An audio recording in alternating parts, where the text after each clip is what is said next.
የነጅራን ክርስቲያኖችና የሙባሃላ ጥሪ።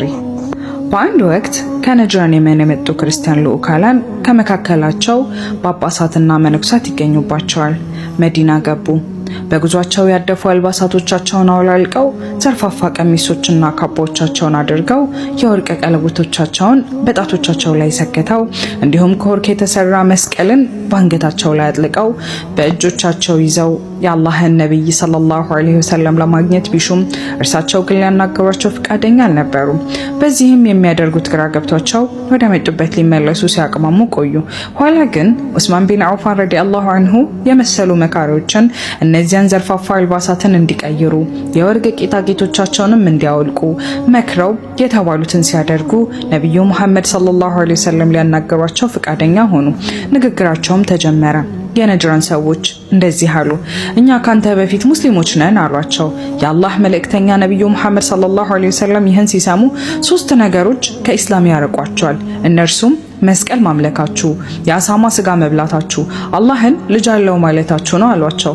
በሁሉም መንገድ ከባድ ክርክር ተካሄደ። በመሃል ነጅራዎች ሰዎች ለምን ጌታችንን ኢየሱስን የአላህ ባሪያ ብለህ ታዋርዳለህ?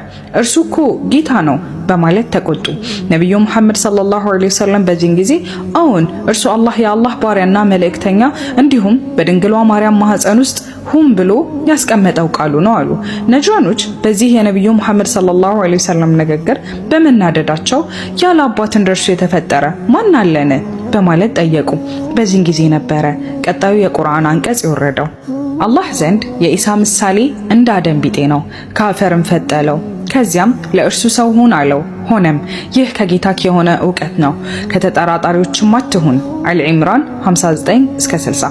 ይሁንና ነጅራን ክርስቲያኖች ከአቋማቸው ፍንክች ማለትን ያለመፈለጋቸውን ነብዩ መሐመድ ሰለላሁ ዐለይሂ ወሰለም ባስተዋሉ ጊዜ ሙባሃላ እንዲያደርጉ ጋበዟቸው። ይህ በቀጣዩ የቁርአን አንቀጽ የተጠቀሰው የመረጋገም ስርዓት ነው። ዕውቀት ከመጣልህ በኋላም በእርሱ በኢሳ የተከራከሩህን ሰዎች ኑ ልጆቻችንንና ልጆቻችሁን፣ ሴቶቻችንንና ሴቶቻችሁን፣ ነፍሶቻችንንና ነፍሶቻችሁን እንጥራ፣ ከዚያም አጥብቀን አላህን እንለምን፣ የአላህ ቁጣ በውሸታሞችም ላይ እናድርግ በላቸው። ሱረቱል አሊ ኢምራን 61።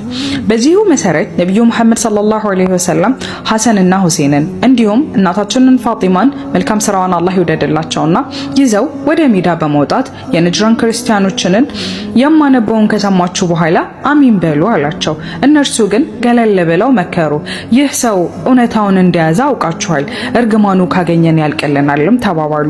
ከዚያም ነብዩ መሐመድ ሰለላሁ ዐለይሂ ወሰለም እንደዚህ አሏቸው፣ መረጋገሙ ይቅር፣ ያሻህን ወስንብን፣ እንከፍላለን አሏቸው። ነብዩ መሐመድ ሰለላሁ ዐለይሂ ወሰለም ይህ ከሰዎች አፍ ሲሰሙ በረጀብ ወር 1000 በሶፋ ወር ደግሞ 1000 አልባሳትን ጂዚያ እንዲከፍሉ ወሰኑባቸው። ወሰላሙ አለይኩም ወራህመቱላሂ ወበረካቱ።